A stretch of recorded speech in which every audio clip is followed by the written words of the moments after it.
Amém, irmãos? Amém. Glória a Deus. Vamos abrir as nossas Bíblias na carta de Paulo aos Filipenses. Ontem nós fizemos uma breve introdução dessa carta que nós vamos estudar a partir de hoje. E o título da nossa mensagem, tanto ontem quanto hoje, eles fazem referência a uma palavra muito ouvida, porém pouco compreendida nos nossos dias atuais, que é a palavra felicidade. Muitas vezes a gente atribui o significado da palavra felicidade a algo circunstancial. Mas essa palavra felicidade, no contexto bíblico, ela é ensinada por Jesus em alguns momentos, e o momento mais claro onde essa palavra é ensinada é justamente no Sermão do Monte. E essa palavrinha que muitas vezes traduzimos como felicidade, essa expressão, né, felicidade, ela vem do grego, da palavra que muitas vezes nós estamos familiarizados, a palavra Makarios, que é a palavra bem-aventurado que está lá no Sermão do Monte, mas poderia ser traduzido também como feliz. E muitas vezes nós não nos atentamos para isso. E nós vivemos numa geração onde um dos sucessos de bilheteria foi um filme chamado Em Busca da Felicidade. E esse filme é um filme baseado na biografia de um homem dos Estados Unidos que passou por muitos problemas financeiros e pessoais e que ele teria dado a volta por cima e ele ficou bilionário. Esse homem não é fictício, ele é real, esqueci o nome dele agora. E então o filme é Em Busca da Felicidade, atribuindo sempre a felicidade a coisas materiais e a vínculos emocionais. Quando a Bíblia vai dizer que a felicidade absoluta, ela só pode ser sentida e vivida de forma espiritual. E o apóstolo Paulo, então, ele escreve essa carta, e essa palavra felicidade, ela pode ser vista e sentida espiritualmente em toda a carta. Mas por mais contraditório que pareça, o apóstolo Paulo escreve essa carta da prisão. Em alguns versículos da Bíblia, ele deixa, dessa passagem, dessa carta, ele deixa isso muito claro. E é quase que unânime que Paulo teria escrito essa carta da prisão em Roma. Prisão essa que ele escreveu não somente essa carta, mas outras cartas a outras igrejas, mostrando que mesmo atrás de uma cela, um cristão não fica preso. O Evangelho jamais é aprisionado. Então nós precisamos redescobrir, redefinir o significado dessa palavra no nosso interior. Nós temos vivido dias de uma igreja triste, de uma igreja sem força. E por que a igreja está sem força? Porque a alegria do Senhor é a nossa força. Vivemos momentos onde muitos estão olhando para trás, pensando em desistir. E por que isso? Muitos estão se sentindo tentados pelas 30 moedas de prata. Por que isso? Porque ainda não encontraram a felicidade na pessoa de Cristo. E por que não encontraram a felicidade na pessoa de Cristo? Porque eles ainda não se encontraram com Ele de verdade. Muitos evangélicos ainda não se encontraram com Cristo, pois nós não convidamos as pessoas a uma religião. Nós apenas apresentamos um caminho, para que nesse caminho você possa se encontrar com o Senhor do caminho, que também é o Senhor da vida e que é a própria verdade, que é o nosso Senhor Jesus Cristo. E é com esses fundamentos que Paulo escreve essa carta. E olha que coisa interessante. O apóstolo Paulo, alguns anos antes de redigir essa carta aos Filipenses, ele tinha escrito uma carta a uma outra igreja, a igreja que agora ele estava lá. Eu creio que muitos de vocês já leram a carta de Paulo aos Romanos. Quando Paulo escreveu essa carta aos Romanos, ele ainda não tinha estado em Roma. Ele ainda não havia conhecido a igreja em Roma. E ele tinha desejo. Tanto que ele coloca isso, olha, eu desejo conhecer vocês e eu desejo, passando por aí, ir para outras regiões. E naquela carta que Paulo escreve aos Romanos, ele diz que nada poderia separar o cristão do amor de Cristo Jesus. E aí ele diz lá em Romanos 8, nem a morte, nem a vida, nada. E agora aqui nessa carta que ele estava em Roma, mas talvez não do jeito que ele pensava estar, ele estava em Roma como prisioneiro. Nós estamos aqui no momento onde é localizado historicamente na Bíblia, lá em Atos 28, quando Lucas escreve, né, que durante 2 anos Paulo esteve em uma casa alugada, evangelizando, e seria dessa casa, dessa prisão domiciliar, que Paulo teria escrito essas cartas, principalmente essa carta que a gente está estudando. Então nós precisamos, irmãos, nos perguntar, né, por que nós andamos tão tristes? Por que as coisas do mundo têm nos afetado tanto? Por que nós que conhecemos a Cristo não estamos ainda usufruindo de todas as bênçãos espirituais que já nos estão disponíveis nas regiões celestes?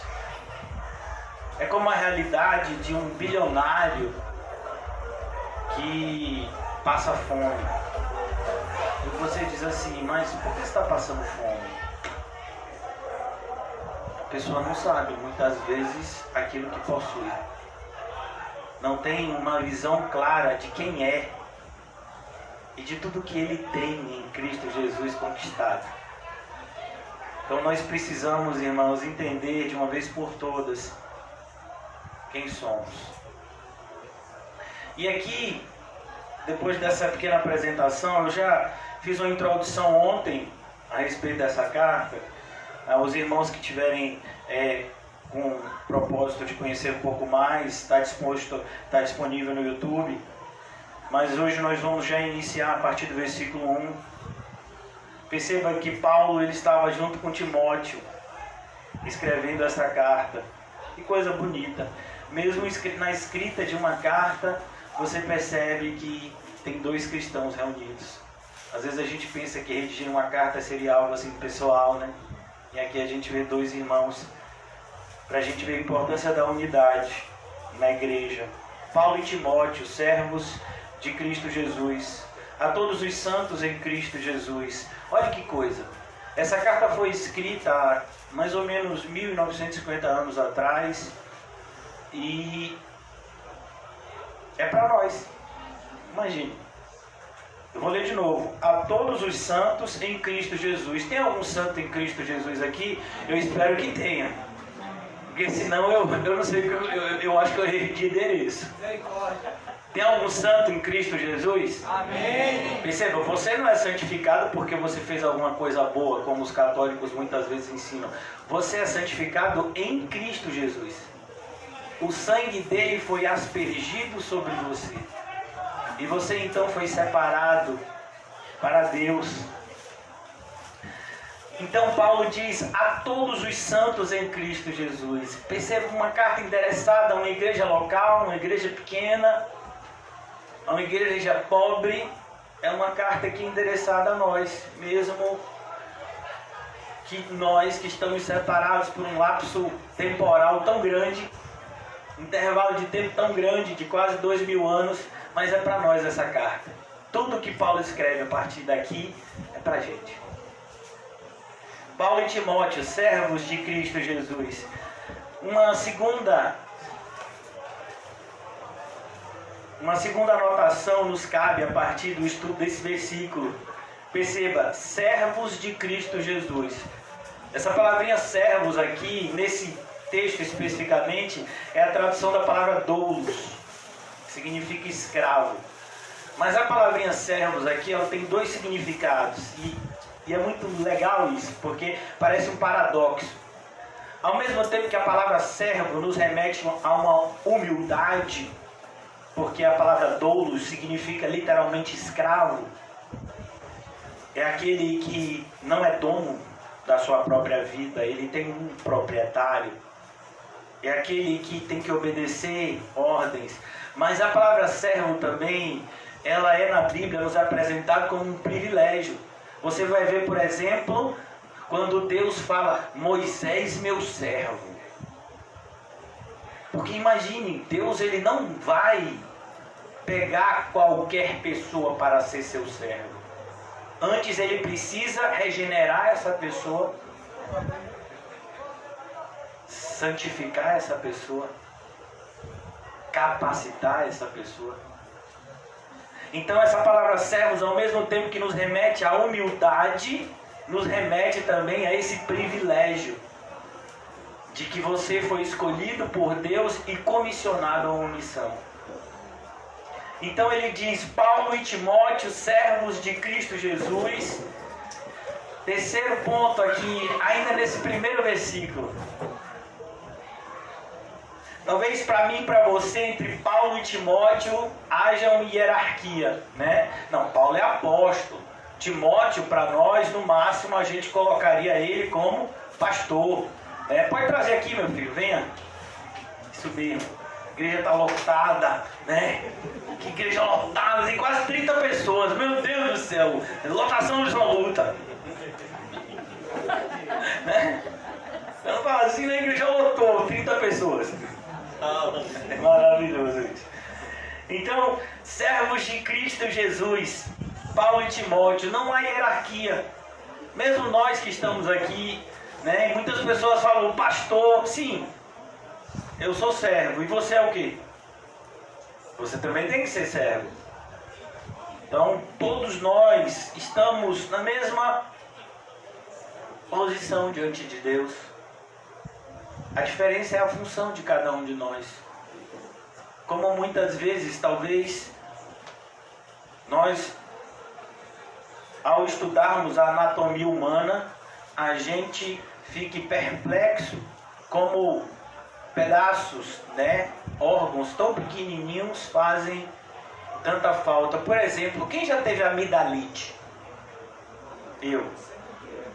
Amidalite é a inflamação das amígdalas que ficam aqui na garganta. Aquela dor de garganta que inflama, que você não consegue nem beber, nem deglutir a saliva. A amígdala é desse tamanho, pequenininha. Mas quando ela inflama, meu irmão, ela dá uma dor, né? Febre. Então, a gente tem eu não sei o nome certo, mas é uma partezinha do ouvido, o labirinto, que se ele não funcionar direito, a gente tem labirintite. Aí você vê um monte de gente caindo na rua.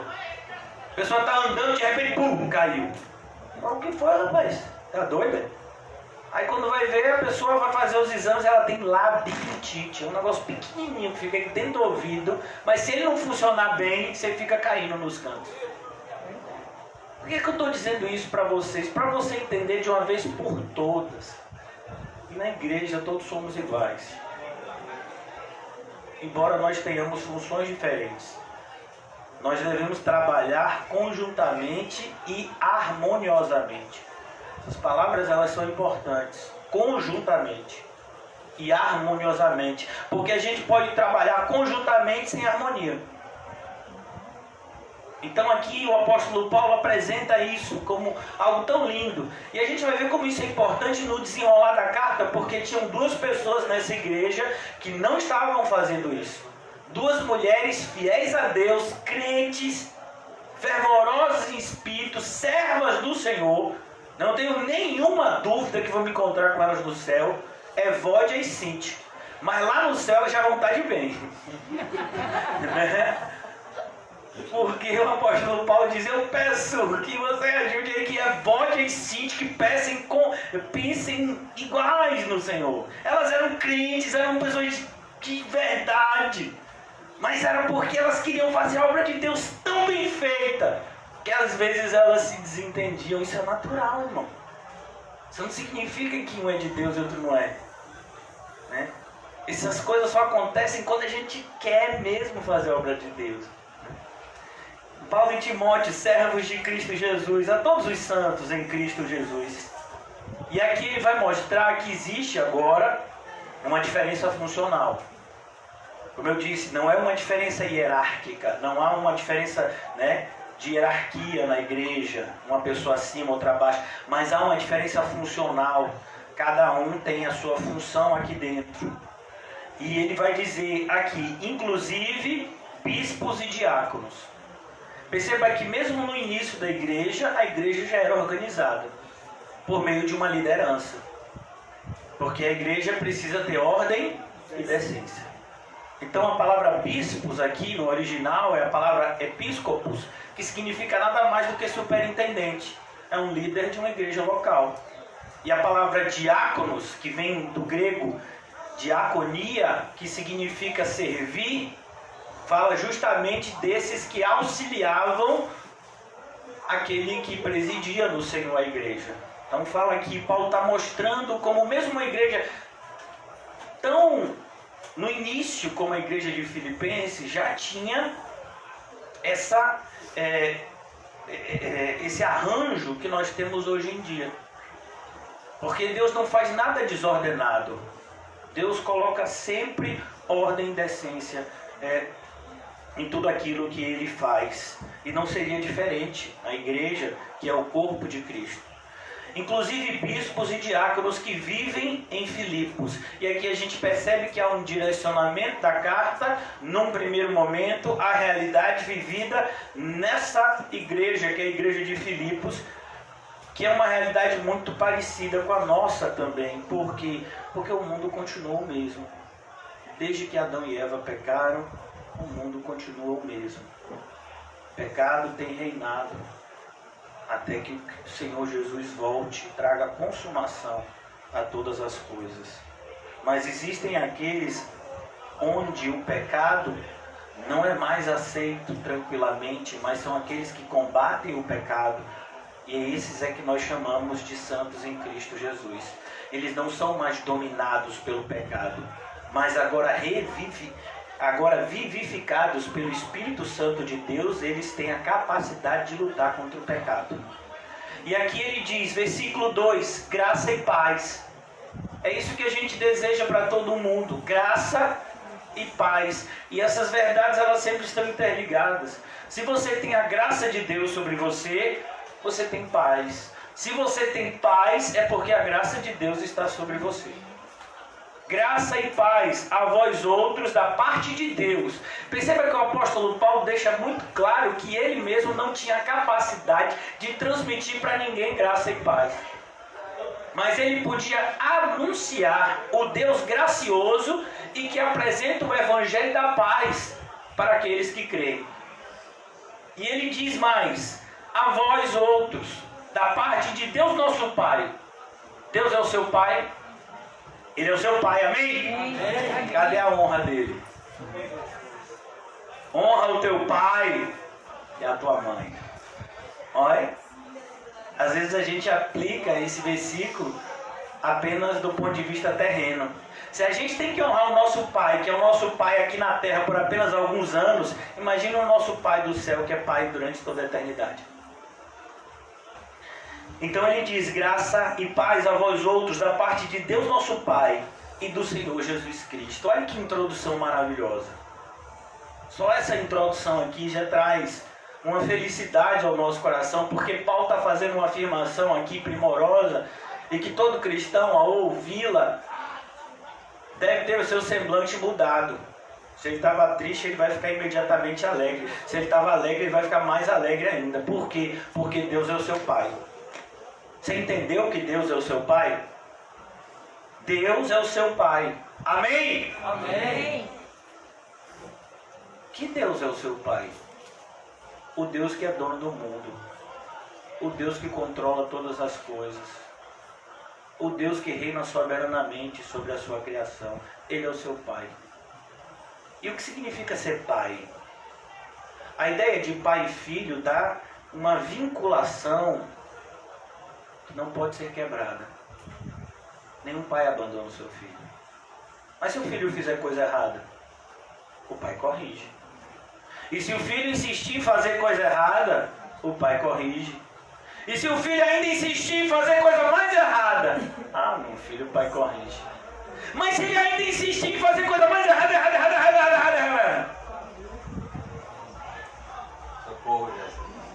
o pai corrige. Se é filho, é filho. Então, Paulo está mostrando essa verdade aqui. Ele é o nosso pai, nós somos os seus filhos. Agora, muitas pessoas não são filhas de Deus, embora chamem a Deus de pai. Jesus, no Sermão do Monte, vai falar essa triste realidade de muitos que naquele dia dirão Senhor, Senhor, e ele vai dizer eu não conheço. Mas uma vez que essa filiação é feita, ela não mais se rompe. Por isso que, mais uma vez, essa carta está muito próxima da carta aos Romanos. Se você ler as duas, você vai perceber. Na carta de Paulo aos Romanos, também no capítulo 8, Paulo vai e nos fala essa realidade que o Espírito Santo, testifica com o nosso espírito que somos filhos de Deus. Uma vez que há essa testificação, não de maneira emocional, não de maneira intelectual, mas de maneira espiritual, esse vínculo jamais pode ser quebrado. Se tiver qualquer dúvida, lê a história de Jonas. Se você ainda continuar com dúvida, lê a história de Jacó.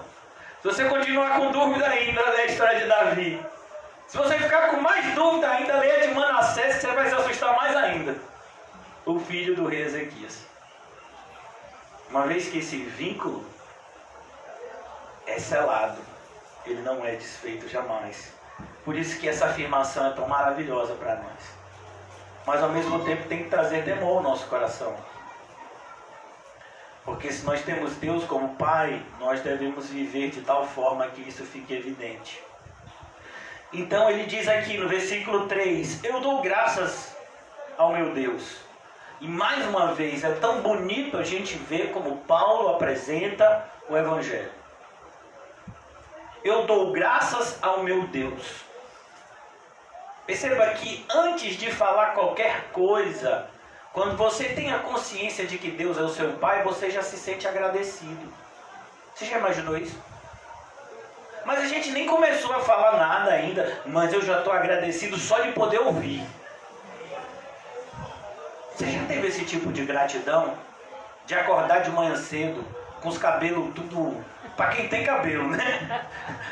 Com aquele cabelo tudo rompeado, com aquela remela no rosto, com aquela barba aqui do lado, né? Eu acho que só eu acordo assim. E se você já ir daquele jeito que às vezes ninguém te olharia, Deus te ama. Que coisa maravilhosa. Eu dou graças a meu Deus por tudo. Você dá graças a Deus por tudo? Por tudo. Irmãos, Paulo está escrevendo essa carta de onde? Da prisão. E para Paulo chegar nessa prisão aqui, sabe o que aconteceu? Tentaram matar Paulo. José sempre quer fazer os meninos jejuar, né? Mas foram 40 que fizeram voto de não comer até matar Paulo. Imagine. Depois do apóstolo Paulo passar por isso, naufrágio. Depois uma cobra pica ele na mão. Meu filho, esse homem está com urucubaca. E depois de passar por tudo isso, ele está agora aprisionado em Roma. E ele escreve uma carta e por tudo. Vem cá, meu irmão, você é masoquista? Você gosta de sofrer? Não, nenhum cristão gosta de sofrer. A diferença é que o cristão, ele sabe o significado do sofrimento na sua vida. E ele glorifica a Deus por isso. E ele consegue encontrar felicidade até no sofrimento mais tenebroso. É isso que a gente aprende. Eu dou graças ao meu Deus. Ele é o meu Deus. Você tem essa intimidade de falar o meu Deus? Eu dou graças ao meu Deus. Isso é uma intimidade. Isso demonstra um relacionamento pessoal de Paulo com o seu Salvador. Como ele vai escrever anos depois, 2 de Timóteo, já a sua última carta, ele vai dizer: eu sei em quem eu tenho crido. Quem é que ele cria? Aonde estava a sua fé? No seu Deus. Talvez não fosse o Deus daquele homem, mas era o Deus dele. Talvez não fosse o Deus daquela pessoa, mas é o meu Deus. Eu dou graças ao meu Deus por tudo que recordo de vocês. Olha que coisa linda. Olha que coisa mais maravilhosa. Como seria lindo, né, se a gente pudesse falar isso. A gente deveria. Porque uma vez que somos cristãos, todas as coisas cooperam para o bem. Dou graças ao meu Deus por tudo que recordo de vocês. Paulo estava se lembrando da experiência que teve com os filipenses. E ele estava se lembrando com alegria como Cristo foi glorificado. A gente viu ontem uma mulher que tinha tudo para não dar atenção nenhuma para Paulo. Deus abriu o coração dela. Lídia, vendedora de púrpura de Tiatira. Uma mulher endemoniada. Deus a livrou do demônio por meio de Paulo. Um carcereiro, um soldado romano, que era conhecido pela sua violência e truculência, agora era uma ovelhinha de joelho pedindo que Paulo mostrasse o caminho da salvação para ele. Dou graças ao meu Deus todas as vezes que eu me lembro de vocês.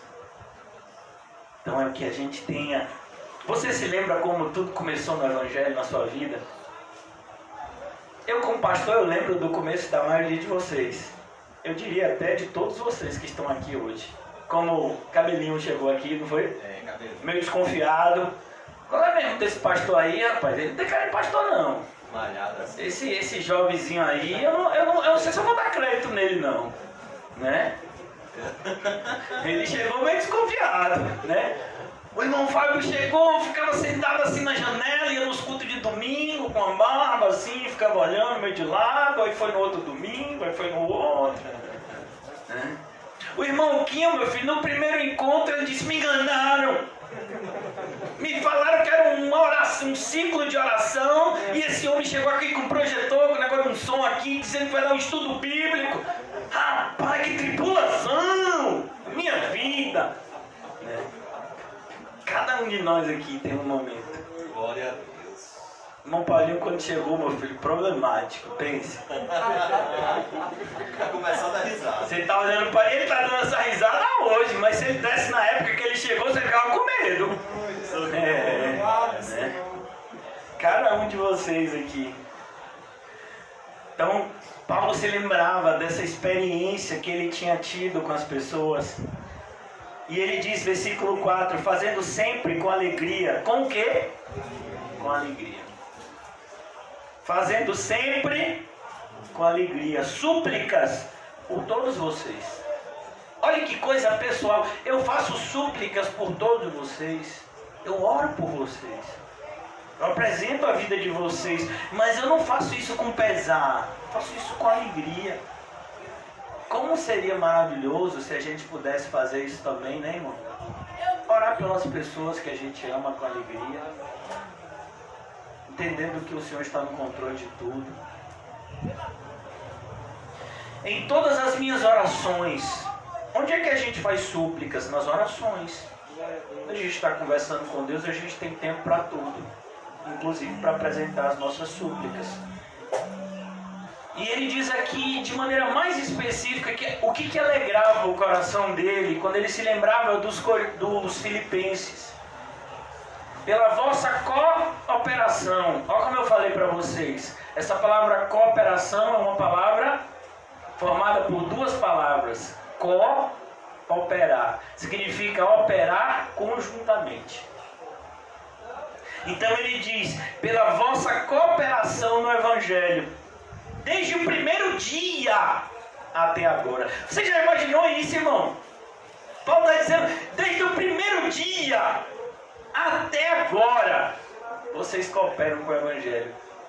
Sabe quando Paulo chega lá em Roma Uma das igrejas que mais ajudaram ele a se manter lá naquela casa alugada foi essa igreja de Filipos.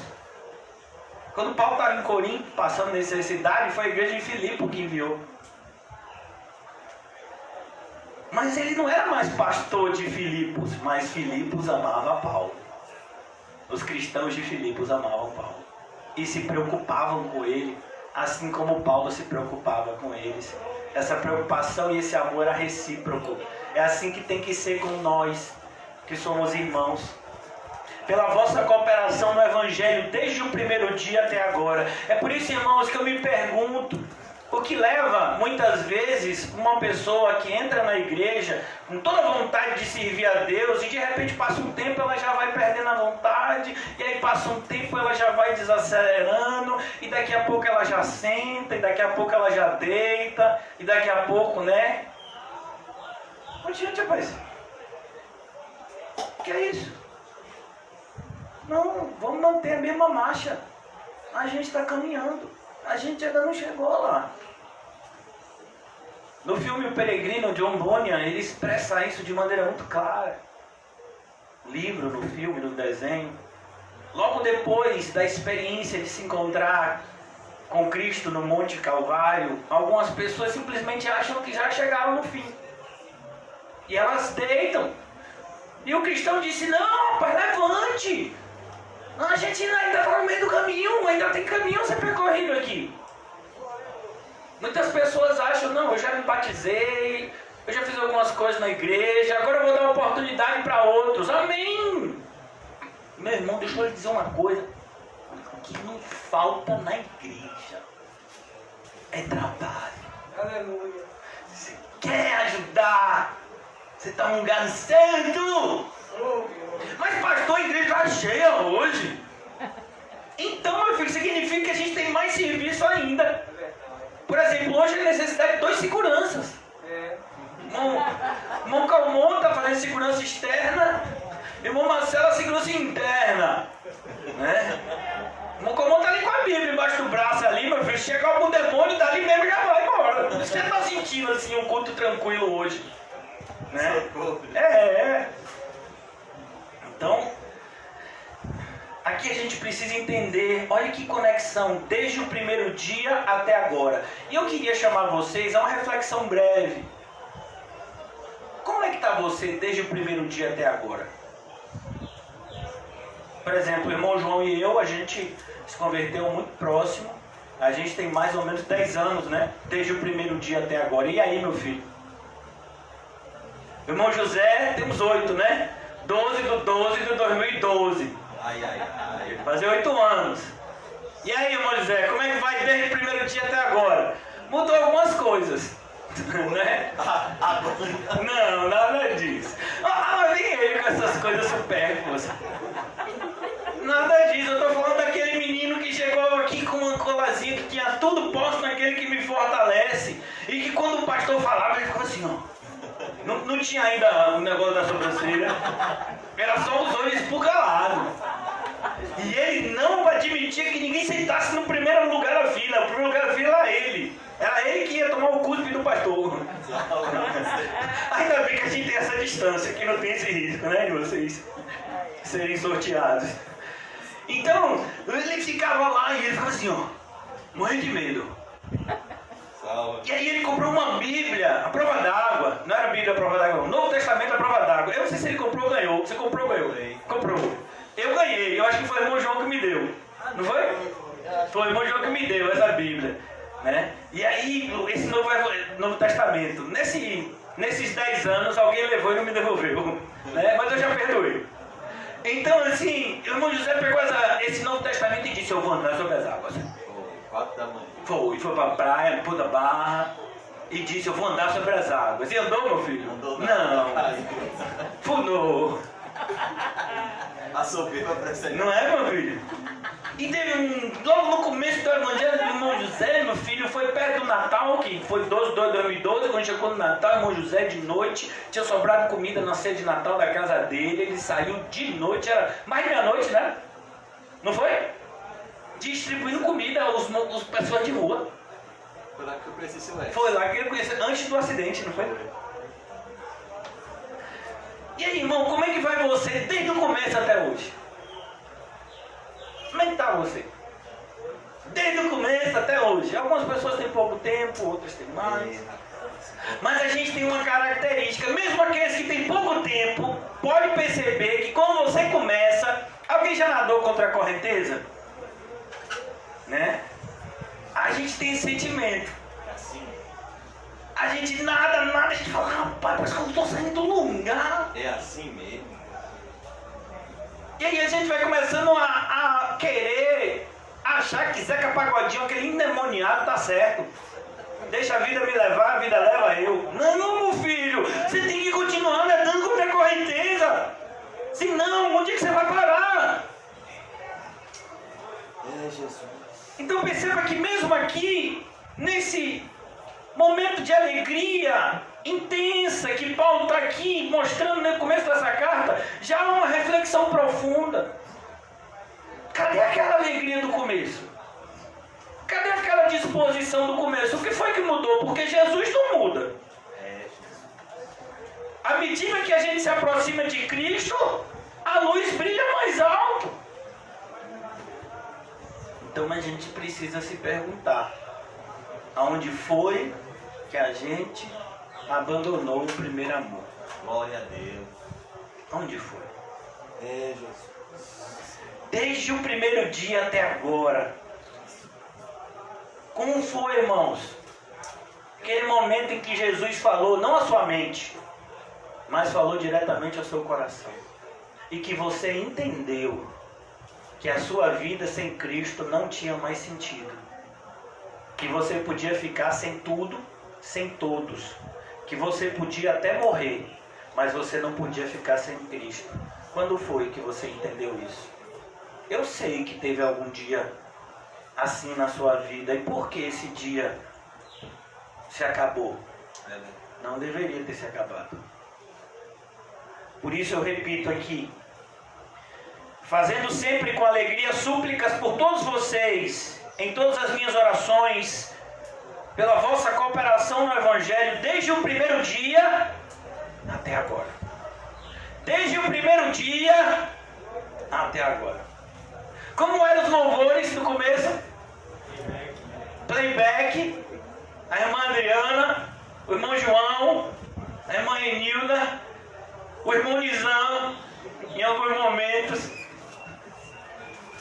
com o microfonezinho daqueles, né, que de brincadeira, um computador, e a igreja, o fundo era vermelho, e o chão era todo preto, daquele ardósia, né, que chama. Desde o primeiro dia até agora. Não pode mudar, irmãos, a alegria. A gente vai amadurecer. A gente vai conhecer mais de Deus. E isso tem que fazer com que a nossa alegria aumente. Mas, pastor, eu tomei tantas pancadas ao longo desses 10 anos. Graças a Deus. Porque essas pancadas, elas deveriam ter amadurecido você, mas não deveriam ter tirado o seu amor. Sabe por que elas machucaram também o seu coração? Porque você não seguiu a palavra de Deus. Provérbio diz: sobre tudo que tem que guardar, Guarda o teu coração. então você pode tomar um monte de pancada. Mas se o seu coração estiver guardado, o seu amor vai estar guardado.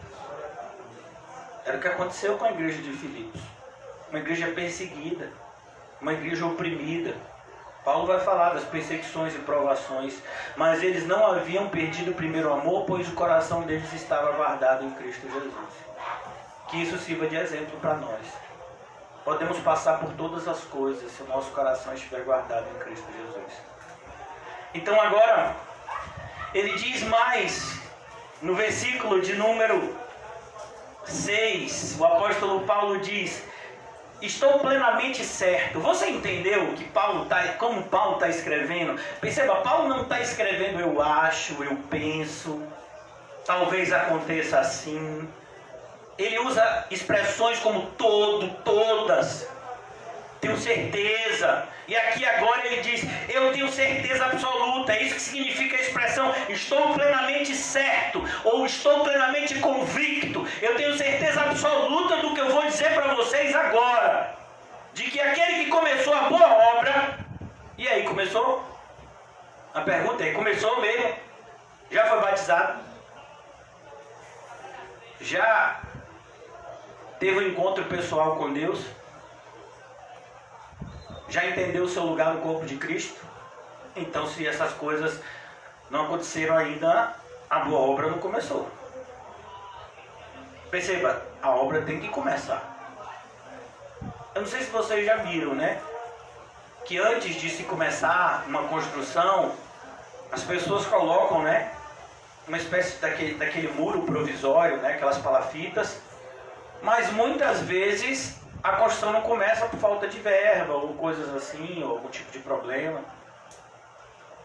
Aí você tem ali, em breve, prédio tal aqui. Mas a construção não começou. Eu quero perguntar, na sua vida a construção já começou? Já foi batido o fundamento? Que fundamento é? Cristo.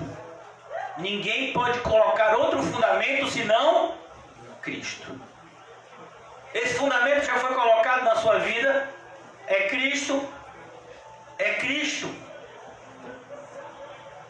E logo depois do fundamento nós somos alicerçados na doutrina dos apóstolos. Não temos direito a colocar nenhum tipo de acréscimo e nem temos direito de tirar nada do que aquilo que nos foi ensinado ao longo do Novo Testamento, principalmente. Ao longo de toda a Bíblia, mas principalmente do Novo Testamento, que fala da doutrina apostólica. Por isso que Paulo está dizendo, estou plenamente convicto de que aquele que começou a boa obra, mas a pergunta é, ela começou? A boa obra já começou? Por exemplo, irmãos, eu vejo a boa obra começando na vida de crianças da nossa igreja. Eu não vou falar o nome delas hoje aqui para que não haja acepção. Mas tem crianças na nossa igreja que a boa obra já começou. Não é uma questão de idade. É uma questão de entrega. Hoje eu estava conversando com uma pessoa e a pessoa estava me pedindo um conselho. Uma irmã em Cristo. E eu conversando com essa pessoa, eu disse, você entregou ao Senhor? Entreguei. Então pronto, agora confia. Mas eu tenho que fazer o quê? Confiar. Não, mas e fazer o quê? Confiar. Não, mas assim, fisicamente falando, eu faço isso, aquilo. Não, você não faz nada. Isso que é o difícil. É confiar. Você entregou? Agora confia. A nossa tendência é o quê? Não, eu entreguei ao Senhor, mas passa por ti que de lá eu te ajudarei. Não, isso não está na Bíblia. Você entregou os teus caminhos ao Senhor, agora confia nele. Mas tá vindo de lá para cá um asteroide e vai se chocar na Terra. Então eu vou pegar como é o nome daqui? Uma nave na NASA e vou para a Lua. Meu filho, fica aqui na Terra. Mas e o asteroide? Confia no Senhor. Mas está vindo um maremoto e ele vai inundar. Confia no Senhor. Então o grande desafio da gente aqui é confia no Senhor. Você entregou? Entregou mesmo. Você disse agora, Senhor, a minha vida é tua. Confia no Senhor. Por isso que é aí que começa a boa obra. Quando você pega a chave da sua casa, que é você, e diz, Senhor, está nas tuas mãos. Dirige agora. Amém. Aí de repente o Senhor dobra numa rua que você sabe que é perigosa de nós. E Senhor, me devolve aí que eu vou virar para cá, pois sei lá. Eu não sei se você já viu criança jogando videogame. Eu nunca gostei muito de videogame, eu nunca fui bom em nada que é assim, né? Meu negócio sempre foi força. Mas eu vi as crianças jogando videogame, desde pequeno eu vi as crianças jogando videogame, e quando eu cresci não mudou, né? Eu sou da época do Atari, né? E antes do Atari tinha o Odyssey. Não são coisas da época de vocês, viu, José? Você é da época do PlayStation, né? Mas você já viu criança jogando? É mais ou menos assim. Tá bom, vou dar aqui pra você jogar. Aí de repente você vê que o seu amiguinho tá perdendo. Me dê aí. Aí como você está ganhando, tome aqui agora, vá. Mas não estrague não, viu? É assim, não é? E a gente quer fazer assim com Deus. Você diz, não, estamos já stinking na minha vida. Aí Deus está lá. Aí quando ele dobra numa direção que você não quer de Deus, devolve já de chique. Por aí não vou não. Aí tem uma cilada. Eu já li num programa que aí tem um buraco.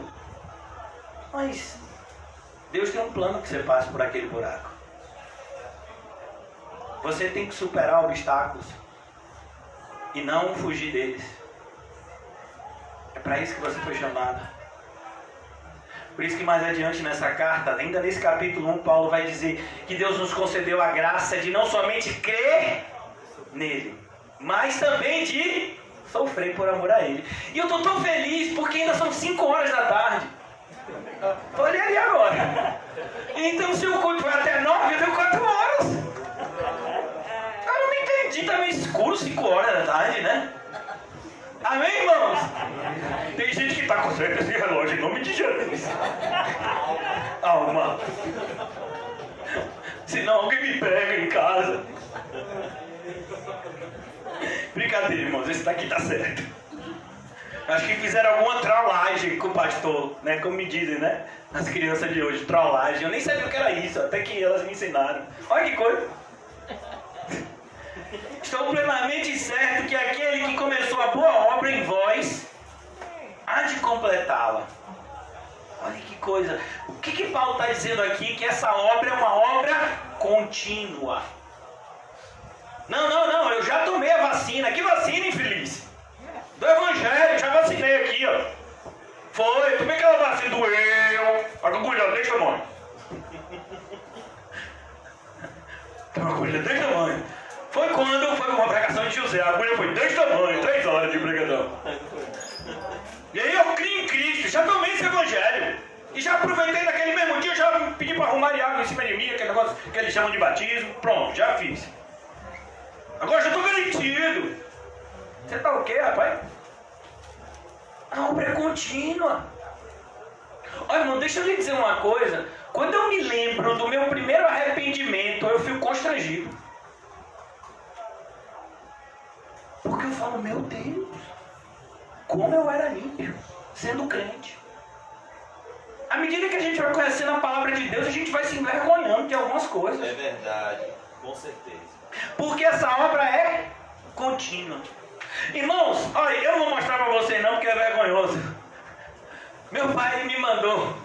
Meu pai e minha mãe, eu acho que eles estão meio melancólicos em casa, né? Já há 5 meses. E aí eles acharam lá uma foto de eu pequenininho. Meu filho, eu sou da época que a calça era aqui, ó. Minha mãe botava a calça aqui.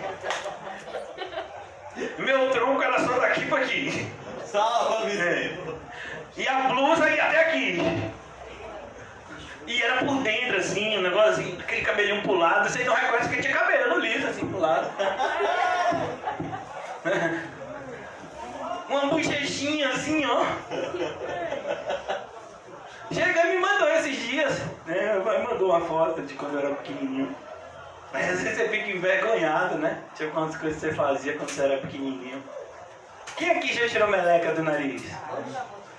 Né? Não, pastor, eu já nasci higiênico.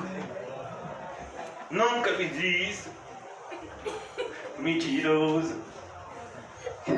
É salgada. Então você está dando risada porque você tem vergonha. Mas você não faz isso. Não, tem muitas vezes no nosso começo a gente fez algumas coisas, né, que hoje a gente olha assim, meu Deus do céu, como aquele pastor me suportou? Não acredito. Se fosse eu, tinha mandado uma obra. Um crente como eu. É verdade. Então aqui Paulo está mostrando para eles que essa obra é contínua, porque eles não podiam parar. Estava muito legal, mas estava legal para continuar crescendo. A obra não está completa. É como, por exemplo, irmãos, qual é a última fase aqui? Eu tenho irmãos que não vão deixar eu me enganar, que são irmãos que trabalham na construção civil. Qual é a última fase de uma construção? O acabamento, não é isso? Então, às vezes você vê aquele prédio já está tudo pronto. pronto. São 20 andares, já está tudo pronto. Já acabou? Já pode entregar a chave? Não. Ainda não botou pastilha, ainda não pintou, ainda não fez a parte elétrica. Não, fez a parte estrutural toda. Não, mas já fez os 20 andares. Sim, mas e já fez o acabamento? Então perceba que às vezes a gente fica feliz, né? Oi, eu consegui completar 20 andares. Sim, e agora? É a parte mais chata da obra, o acabamento, meu filho, que é todos os detalhezinhos. Então aqui ele está mostrando isso, cuidado para você não ficar parado no meio do caminho, achando que você já terminou a corrida. Há de completá-la até o dia de Cristo Jesus. Quando é que a corrida termina? Quando acaba. Quando é que a corrida termina? Quando você fizer pela última vez. Enquanto tiver respiração, eu estava achando que eu estava já indo, né? Porque o pulmão, eu botava aquele negócio do medidor, eu tenho um oxímetro, o bichinho só batia 97. Eu digo, rapaz, já tem 2 meses que eu saí do hospital, aumenta infeliz. Mas agora o bichinho está só batendo 99. Eu já estou me achando. Então assim, até a volta de Cristo Jesus. E outra coisa, isso tem que ser progressivo. Sabe, irmãos, à medida que você vai crescendo, outras pessoas vão chegando. Assim como você foi recepcionado por alguns irmãos, no sentido de instruírem você, vai chegar um momento em que você vai instruir a outros. Pelo menos deveria chegar. Ah, mas eu não tenho tempo para isso. Refaça a sua agenda. Quais são suas prioridades? Então aqui ele diz, versículo 7. Aliás, olha que coisa. Aliás, Paulo parece que quando ele está escrevendo essa carta, ele está extasiado assim. Aliás, é justo que eu assim pense de todos vocês. Irmãos, pense como Paulo tinha uma alegria quando falava dessa igreja. Pense. Aliás, é justo que eu assim pense de todos vocês. Perceba, Paulo não faz acepção de pessoas. Você acha que todo mundo na igreja de Filipenses estava todo mundo bem, todo mundo era crente? Não, meu filho, tinha gente que estava meieiro. Tinha gente que estava se esfriando, mas estava lá, meu filho. Então o negócio é pegar para ela. O que foi que eu falei? Se não fizer certo, papai, e se continuar ruim? Vai corrigir mais ainda.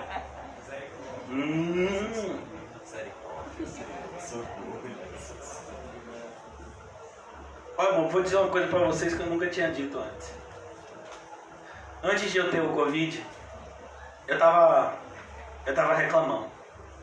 Talvez eu não estivesse reclamando muito no púlpito, né? Talvez eu tivesse, nem sei. Depende da interpretação de vocês. E eu tava assim um pouco cansado assim com algumas coisas. E aí eu vi assim para Deus, assim, acho que talvez eu precise de um tempo, né, Senhor? E aí Deus me botou no hospital por 3 dias. Eu disse, Senhor, eu preciso mais desse tempo. Já tô de boa. Nunca sei mais. Ó, Senhor, pode botar, posta a tarefa, que eu sei que sou da graça. Ó, tranquilo. A correção de Deus é boa, irmãos. Ele sabe o ponto certo onde tocar. Ele sabe o ponto de cada um de nós. Quando ele me botou naquele hospital aos cuidados de determinados enfermeiros, eu não sabia se eu tinha mais medo de Fred Krueger ou da enfermeira.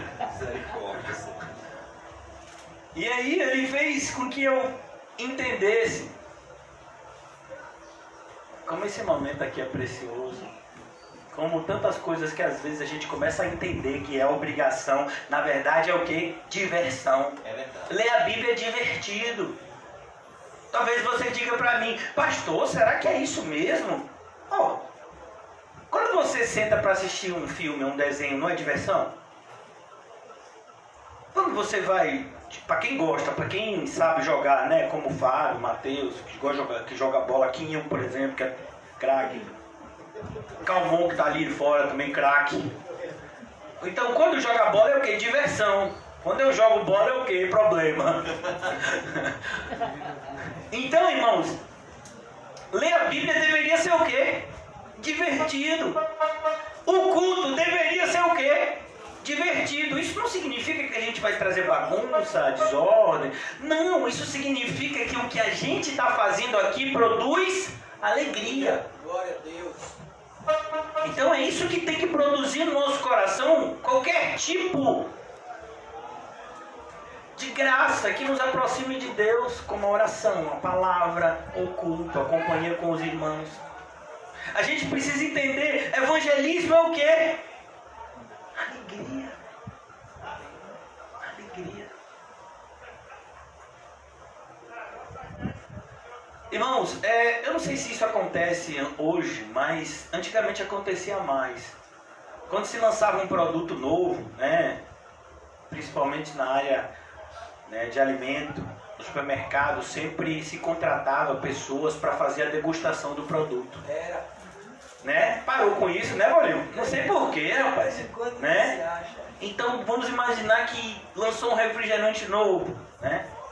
E aí pegaram pessoas, né, que se vestiam com a marca, e aquelas pessoas sempre alegres, elas te ofereciam aquele produto. Se aquela pessoa que estivesse fazendo propaganda tivesse com a cara emburrada, chanteado, você acha que iam chamar ela de novo para trabalhar em outra degustação?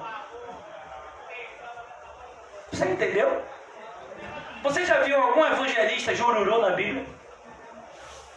Meu irmão, Filipe tinha toda a razão para estar, no mínimo, cansado. Porque a distância de onde Filipe estava, que era Samaria, até a distância onde ele se encontrou com o eunuco, é nada menos que 120 quilômetros. Alguém aqui já andou 120 quilômetros? No deserto. Pois é, foi isso que Filipe fez. E ele fez sozinho porque Deus mandou. É uma das poucas obras que alguém faz sozinho. Foi esse momento. E aí Filipe chega lá e o eunuco está de boa. Sua comitiva, na sua carruagem. E Filipe vai acompanhando a carruagem. E o camarada está lá lendo. Ele era lá de Candace, lá de lá da Etiópia. E ele está lá com um livro. Você sabe como eram os livros de antigamente, pergaminhos, né? Grossos, pergaminhos, eles eram feitos normalmente de couro de animal, e os papiros eram feitos de uma espécie de alga que tinha no Nilo, mas ambos, né, eram extremamente grossos. E ele tinha comprado uma parte do livro de Isaías. Imagine, ele com um trambolho daquele, bem grandão. Você já viu o jornal de antigamente? Você abria assim, tchá! E ele está lá lendo aquele negócio, e ele estava lá naquela passagem que falava de Cristo. E Filipe olha para ele e diz: e aí, meu irmão, bom dia. Quase que ele diz, né? Pai do senhor, varão. Mas ele não era evangelizado ainda. Ele disse: e aí, tá entendendo o que você está lendo? Aí ele disse: mas como eu vou entender se ninguém me ensina? Imagine, se alguém diz isso para Quinho.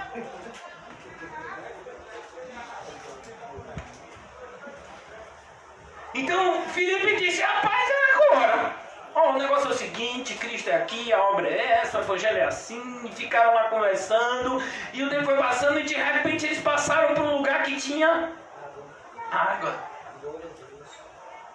E aí aquele eunuco, ele disse: rapaz, se tem água, eu quero Cristo na minha vida, por que eu não posso ser batizado? Filipe disse: você pode, você quer? Então vamos, rumo lá com você. E de repente Filipe batizou o eunuco, e é a primeira vez na história de toda a raça humana que você vê teletransporte. Você sabia disso? Que existem pessoas na faculdade estudando 20, 30, 40 anos de física quântica para tentar descobrir o que aconteceu com Filipe. É só perguntar a ele: Filipe, o que aconteceu com você? Filipe vai lhe dizer sem medo: poder de Deus. E Filipe, que estava lá naquele deserto, vai aparecer em Azoto, que ficava a mais de 100 quilômetros de onde ele estava, o eunuco, e já tinha crente perto dele. Olha, Deus já jogou ele no lugar para ele continuar pregando. Alegria. Você nunca vai ver Paulo, jururu, a não ser quando ele está falando dos falsos mestres. Mas sempre quando ele estava com os irmãos, o motivo era alegria. Eu vou dividir o evangelho, eu vou estar o quê? Alegre. Então é justo que eu assim pense de todos vocês, porque eu vos trago no coração. Deixa eu lhe dizer, o seu coração cabe mais alguém além de você? Misericórdia. Infelizmente nós vivemos em um mundo altamente individualista. Primeiro eu, segundo eu, terceiro eu. Na 25ª posição, eu. Na 90ª posição, eu de novo. Rapaz, não tem lugar para mais ninguém, não. Tem não, eu já ocupo lugar demais. Eu já dou muito trabalho para mim mesmo. Então significa que você não recebeu um novo coração. Porque o novo coração tem espaço para todo mundo. Glória a Deus. Assim como Cristo nos amou, nós devemos amar. É fácil? Não. É difícil? Não, é impossível. Mas em Cristo todas as coisas são possíveis. Se você tentar fazer isso sem Jesus, tudo que você vai conseguir é o quê? Irritação. É igual você tentar... Você já viu? Às vezes você vê um sapato bonito, tipo de José. Socorro. E você calça 44 e o sapato é 38. Assim, não, mas vai dar. Não vai dar não, meu filho. Mas é benção, varão. É benção. Meu filho, se fosse benção, era ser um número. Você não é benção não, isso é inveja. Socorro. Se Deus for lhe dar uma coisa, é o seu número. Glória a Deus. Deus sabe o seu número, mais do que você. Glória a Deus. Então é importante a gente entender isso. Olha que coisa, eu trago todos vocês no meu coração. Irmão, você faz isso? Trazer as pessoas no seu coração. É por isso que a gente anda tão triste. O que está faltando na nossa vida? Amor. Amor, é isso mesmo. Aonde tem amor, tem alegria. Glória a Deus. Nunca você vai encontrar que tem amor e não tem alegria. É a consequência natural. Aleluia. Você já viu alguma pessoa apaixonada, que o outro também está apaixonado, triste? Não. Alegria. Então, aliás, é justo que eu assim pense de todos vocês, porque vos trago no coração, seja nas minhas algemas, e aqui Paulo já começa a dizer, eu estou preso, mas eu continuo amando vocês. Não mudou. A dureza do mundo não endurece o meu coração. Porque o meu coração, assim como a minha alma, elas já não pertencem mais a esse mundo. Elas pertencem ao reino de Deus, a Cristo Jesus, ao reino dele. Nós fomos transportados no momento da nossa conversão, das trevas que vivíamos para a luz que agora estamos. Amém? Amém. Amém, irmãos? Amém. Seja nas minhas algemas, seja na defesa e confirmação do Evangelho. Eu tenho que defender o Evangelho. Mas, meu filho, você vai defender o Evangelho? Vou. Então não pode. Por quê? Porque tá jururu, não pode. Você não pode fazer isso. Porque você tem que ter alegria. Você tem que ter amor em relação àquelas pessoas que você exorta. Senão você não tem autoridade para exortá-las. Por isso que eu falo para as pessoas, antes de eu subir no púlpito, eu oro por vocês, eu choro por vocês, e isso me concede todo o direcionamento e a autoridade para falar muitas vezes da vida minha e de vocês. Se eu não orasse por vocês, se eu não me importasse com vocês, pode ter certeza que a pregação não era como tem sido. Então aqui ele vai mostrar justamente isso. Eu estou alegre. Eu estou vendo que a obra de Deus está acontecendo na vida de vocês. Mas não se esqueçam, nós precisamos continuar na defesa e confirmação do Evangelho. Porque o Evangelho verdadeiro, ele serve constantemente atacado. O mundo não aceita porque o príncipe deste século cegou o entendimento dos incrédulos, para não crerem justamente no Evangelho. O Evangelho que para muitos é loucura, para nós é poder de Deus. Então, que eu trago no coração, seja nas minhas algemas, seja na defesa e confirmação do Evangelho, pois todos sois participantes da graça comigo. Isso nos dá alegria. Quando efetivamente nós somos igreja, aonde a igreja está, nós estamos. Se você efetivamente é um membro dessa igreja local, você faz parte da igreja que está espalhada pelo mundo inteiro. Se você de fato foi enxertado na videira verdadeira que é Cristo, por meio dessa congregação local, você tem irmãos e irmãs que você nem conhece em outras partes do mundo. E à medida que você cresce no conhecimento do Senhor, você cresce também no conhecimento das outras partes do corpo que antes você não conhecia. Então aqui ele diz: pois todos vocês sois participantes dessa graça comigo. Eu estou aqui, eu estou pregando o Evangelho. Vocês estão aqui comigo. Nós somos uma igreja. Eles haviam mandado uma pessoa para levar a oferta para Paulo. Eles se comunicavam com Paulo constantemente. Eles tinham uma preocupação enorme com a vida de Paulo.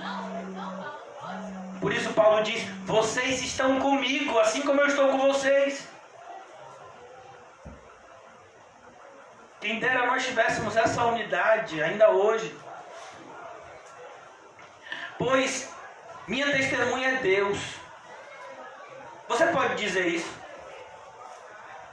Se Deus hoje fosse a nossa testemunha, o que Ele diria a nosso respeito? Imagine se hoje Deus revelasse a vida de cada um de nós aqui. Tinha gente que quando começasse no primeiro já corria. Que nada, varão, quando chegar a minha vez eu já vou logo daqui.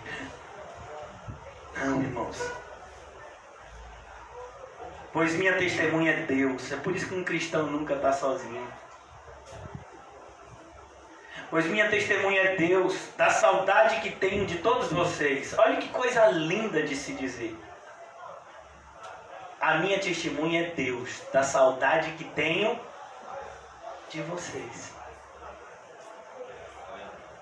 Isso é uma igreja verdadeira.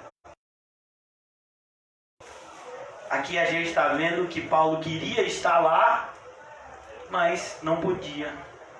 E hoje a gente vê gente que pode, mas não quer. E inventa as mais esdrúxulas desculpas para se auto-justificar. Então, irmãos, devemos repensar sempre o nosso cristianismo, quando a Bíblia mostra pra gente coisas que nós não gostamos de ouvir. Pois minha testemunha é Deus, da saudade que tenho de todos vocês. Você tem saudade dos irmãos? Eu fico com saudade dos irmãos. Fico, quando eu não vejo, né? Vou passar um dia ou dois. Quando o irmão José ficou barreado, que o bichinho ficou trancadinho, meu filho, na loja. Teve um dia que ele mesmo se trancou. Vamos orar.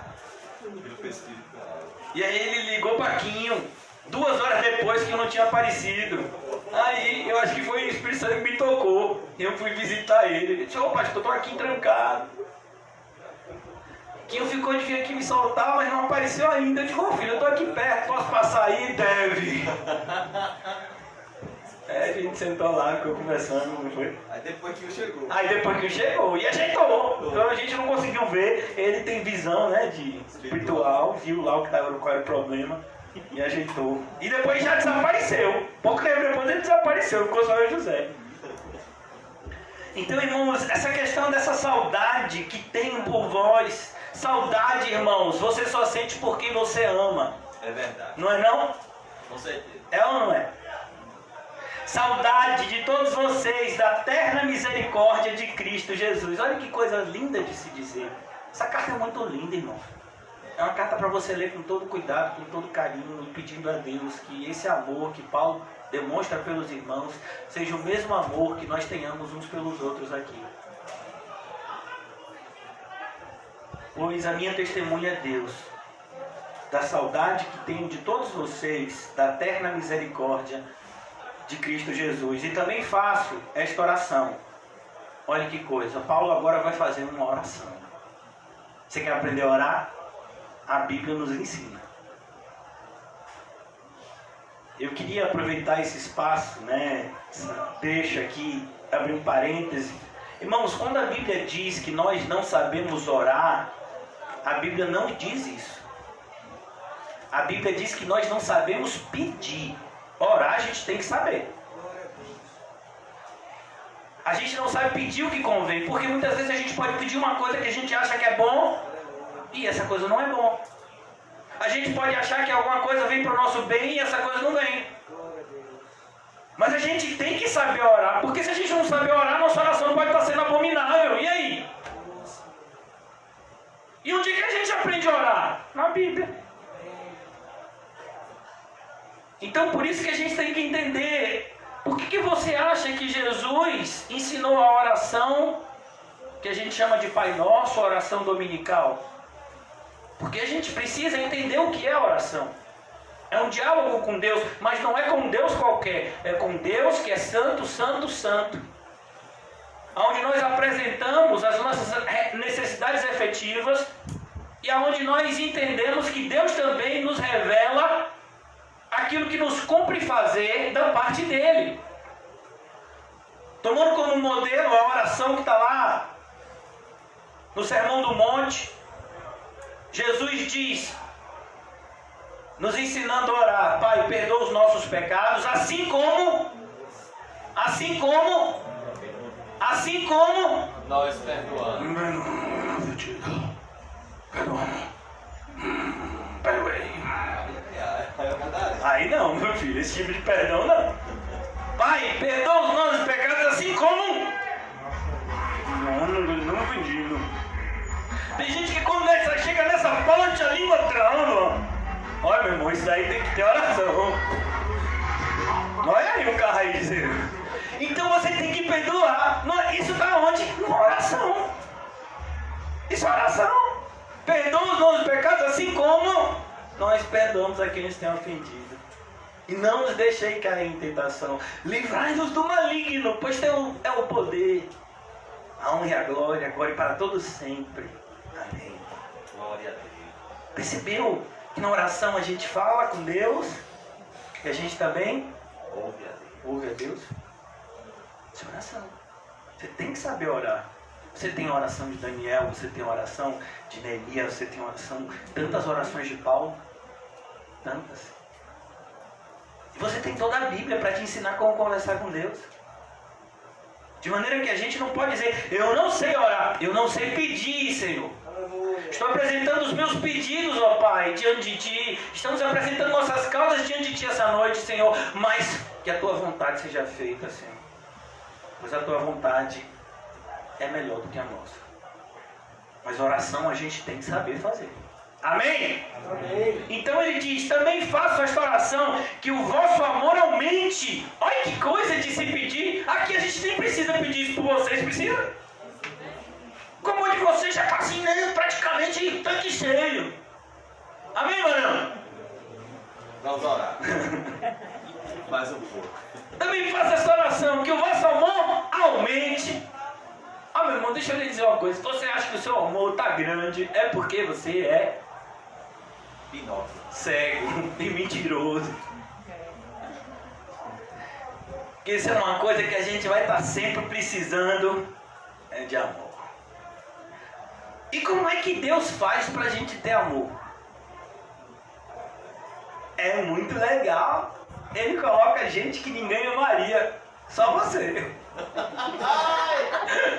Amém? Ele coloca gente que qualquer outra pessoa odiaria para você amar. Glória a Deus. Você não está pedindo amor? Ih, vou parar agora de pedir. irmão. Eu pensei que a corrida começou, não pare.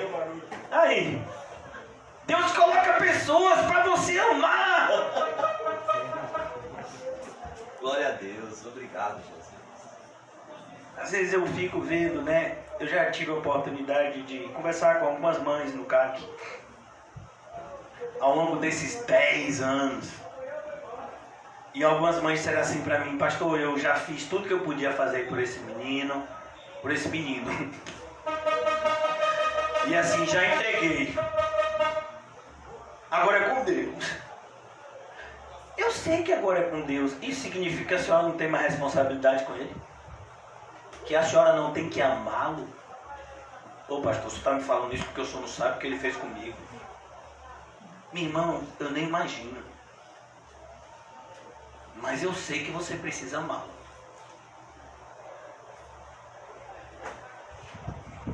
Então, irmãos, o amor não é condicionado àquilo que a outra parte nos faça. O amor é incondicional. Sabe, amor não significa passar a mão na cabeça, fazer o que a pessoa quer. Não significa nada disso. Amor significa você ter um desejo intenso de que aquela pessoa seja salva, assim como você foi. O amor sempre está conectado com a salvação. E Deus amou o mundo de tal maneira que enviou o seu Filho para salvar. Então é esse desejo que a gente tem. Senhor, como Estevão, quando estava sendo apedrejado, ele tinha toda a razão do mundo para pedir que descesse fogo do céu para matar aquele miserável.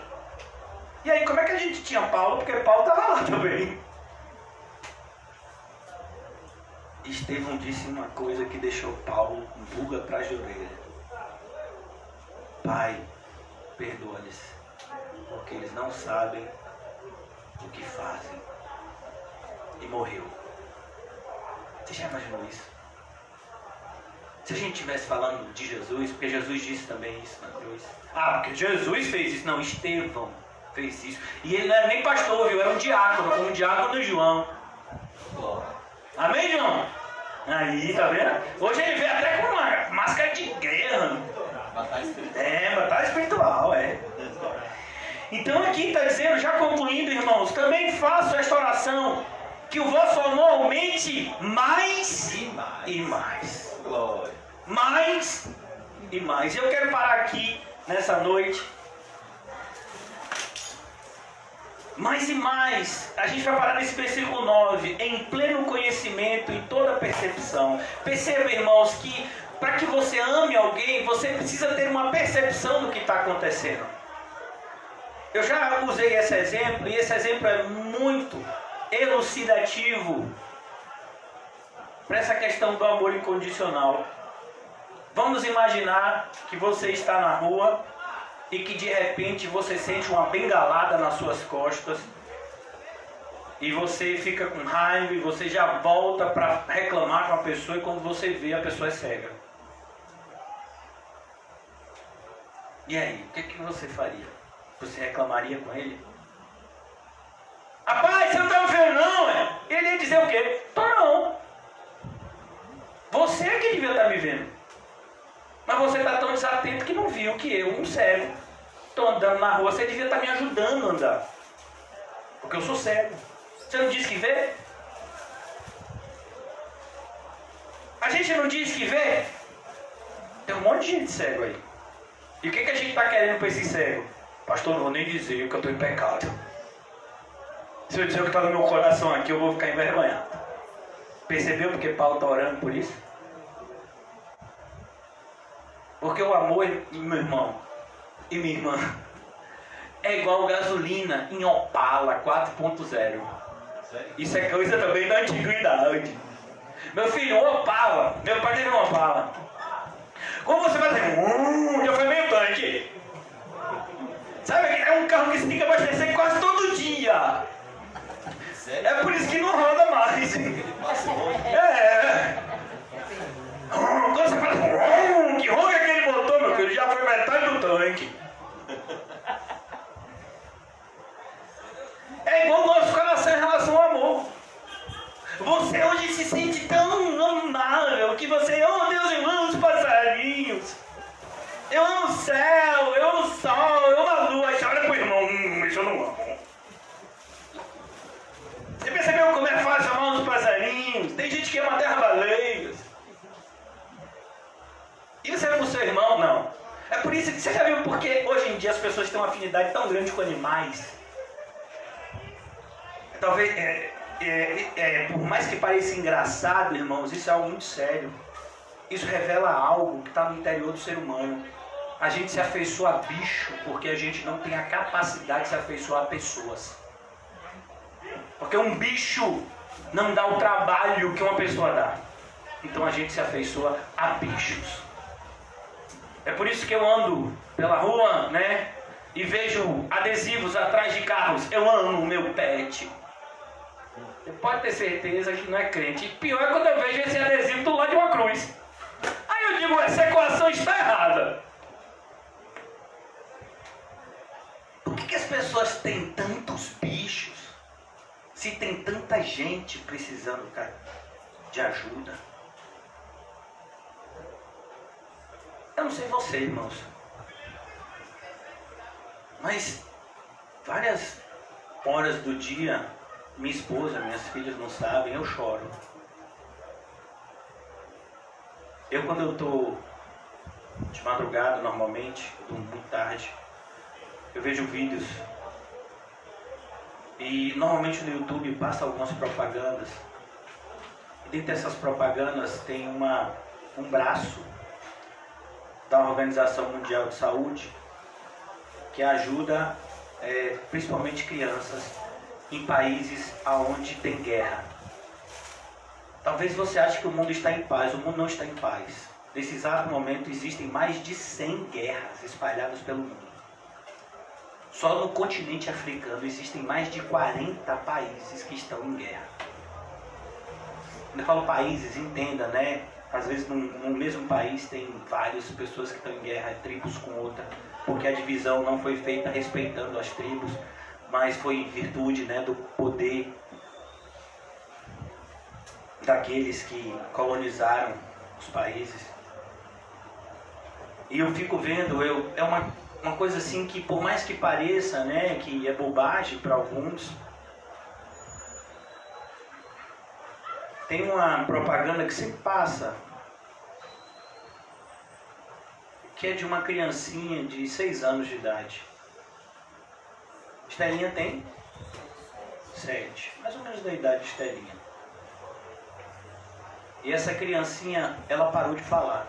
Mas ela não parou de falar por causa de nenhum evento na sua língua. Não, uma bomba caiu do lado da sua casa.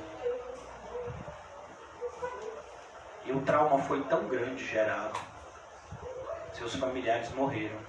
Ela não consegue mais falar. Ela só grita e chora. Tem um outro menininho, mais ou menos dos 9 anos, que a sua tribo foi atacado, né, por outra tribo de noite. Eles tiveram que sair correndo de noite. E nessa corrida noturna, ele se perdeu dos seus pais e nunca mais os viu. E ele estava agora no campo de refugiado. Você já parou para pensar nisso? A quantidade de sofrimento que existe no mundo, a quantidade, o tamanho da seara que nós estamos envolvidos. É como se Deus nos desse o mundo inteiro para evangelizar e a gente quisesse ficar sentado em uma cadeira durante toda a vida. Então, irmãos, é preciso que a gente entenda o que é ter amor. Ter amor significa se movimentar pelas pessoas que você ama. Ter essa percepção de mundo, que as pessoas estão enfermas, que o remédio é o Evangelho. Você tem o remédio, porque você está guardando para você. Ah, mas eu não tive o direcionamento de ir, mas eu posso te garantir que você já foi direcionado a orar. Então a gente precisa começar a crescer em nós esse desejo de fazer mais para Deus. Mas e as nossas responsabilidades terrenas? E quem disse que você vai deixar de fazê-las? Quem disse que você vai deixar de fazer as suas responsabilidades terrenas? E se por acaso você tenha que deixar de abrir mão de alguma coisa aqui na terra, o Deus Todo-Poderoso que está no céu não tem condição de suprir a sua necessidade enquanto você estiver aqui na terra antes de chegar no céu? Sabe, irmãos?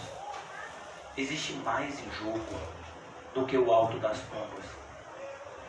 Existe mais em jogo do que Salvador, do que a Bahia, do que o Brasil.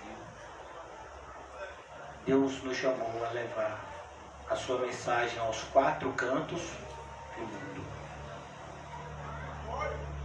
Então aqui, quando Paulo fala isso, ele está... Por isso que a gente fala às vezes, não, eu amo, não, você não sabe nem o significado disso aqui. Você já teve a oportunidade de conversar com algum extremista islâmico que queira te matar para poder você amá-lo de verdade?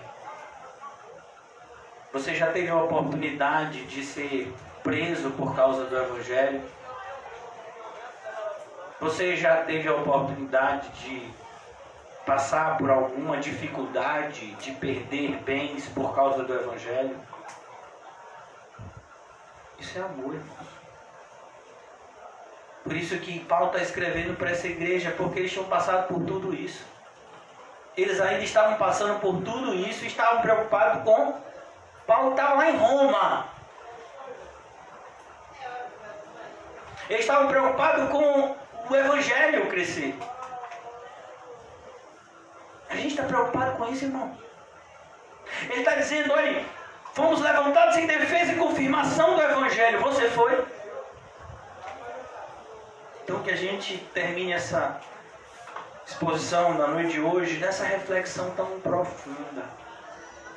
Será que de fato o amor de Cristo habita em mim? Não é que eu tenho um coração cheio de amor. Não, eu vou pegar uma página e vou escrever um monte de coração. Vou desenhar um monte de coraçãozinho. Não, pastor, eu já sei que o amor não está representado no coração. Então eu vou fazer um desenho de Cristo no Calvário. Amém, que bom o seu desenho. Agora, vai ficar só no desenho? Só nisso? Isso é amor, irmãos. Paulo estava preso. Por quê? Porque ele amava. Se ele ficasse calado e preocupasse-se apenas com o seu umbigo, ele não estava preso. Se ele respeitasse as leis humanas, não pode pregar o Evangelho aqui, ele não estava preso. Então a gente tem que refletir. Cristo é tudo na sua vida? Ele deveria ser. Vamos orar. Oh, Senhor Jesus, nós ficamos tristes por essa exortação, mas ao mesmo tempo ficamos imensamente alegres, porque isso demonstra que o Senhor nos ama. E nós pedimos nessa noite que o Senhor nos conceda do teu amor.